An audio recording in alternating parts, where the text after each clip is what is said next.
కుటుంబాలను ఆదుకోవాలని మన ప్రభుత్వం నిర్ణయం తీసుకున్నది. DSP, additional SP, non cadre ఎస్పీలకు ఏదైనా ఇలాంటి అనుకోని విపత్తు ఎదురైతే 1.5 కోటి వాళ్ళకి ఇవ్వాలని ఈరోజు రాష్ట్ర ప్రభుత్వం నిర్ణయం తీసుకున్నది. ఆ కింది అధికారులకు 1,25,00,000, ఆ కింది అధికారులకు ₹1,00,00,000 నష్టపరిహారం ఇవ్వాలి అని, వాళ్ళ కుటుంబాలకు ప్రభుత్వం తరఫున అర్హత కలిగిన ఉద్యోగం ఇవ్వాలి అని చెప్పి ఈరోజు మన ప్రభుత్వం సమూలమైన మార్పులు తీసుకొచ్చి పోలీసు కుటుంబాలను సొంత కుటుంబాలుగా భావించి ఈరోజు ఈ అన్ని నిర్ణయాలు తీసుకున్నాం. ఇది పోలీస్ సిబ్బందే కాదు, ఈరోజు పోలీసులతో సమానంగా అవసరమైతే అంతకంటే ఎక్కువగా పనిచేస్తున్న వాళ్ళు హోంగార్డ్స్ కూడా పోలీసులతో పోటీపడి అంతకంటే ఎక్కువ సమయంతో వాళ్ళు పనిచేస్తున్నారు. దాదాపుగా 14,000 మంది హోంగార్డ్స్ ఉన్నారు. వాళ్ళు ధర్నా చేసినప్పుడు, దీక్ష చేసినప్పుడు చాలా సందర్భాలలో నేను వెళ్ళి వాళ్ళని కలవడం జరిగింది. వాళ్ళ తరఫున మాట్లాడే సంఘాలు ఉన్నాయో లేవో తెలియదు, కానీ ఈరోజు home guards raising day, December 6th home guards raising day.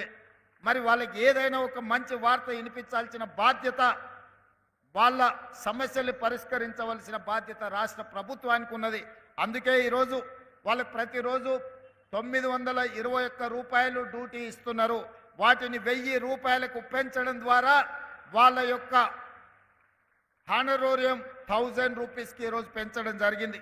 ఇదే కాదు, హోంగార్డ్ వాళ్ళ వీక్లీ పరేడ్ అలవెన్స్ ₹100 ఉన్నది, ఇప్పుడు ₹200కి వీక్లీ పరేడ్ అలవెన్స్ను కూడా ఈరోజు మనం పెంచడం జరుగుతుంది.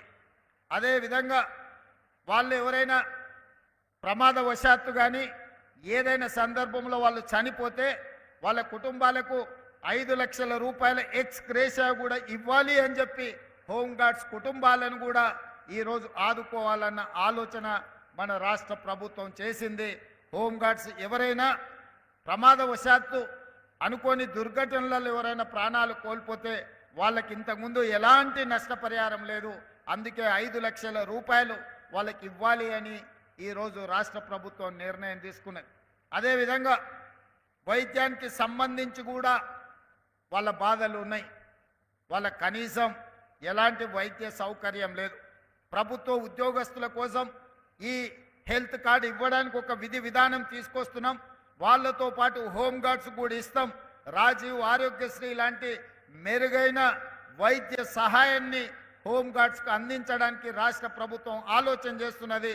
తొందరలోనే వీటన్నిటిని పరిష్కరించి జనవరి 1 నుండి వీటన్నిటిని అమలు చేసి హోంగార్డ్స్ను కూడా ఆదుకోవాలి అని చెప్పి ఈరోజు మన రాష్ట్ర ప్రభుత్వం నిర్ణయం తీసుకున్నది.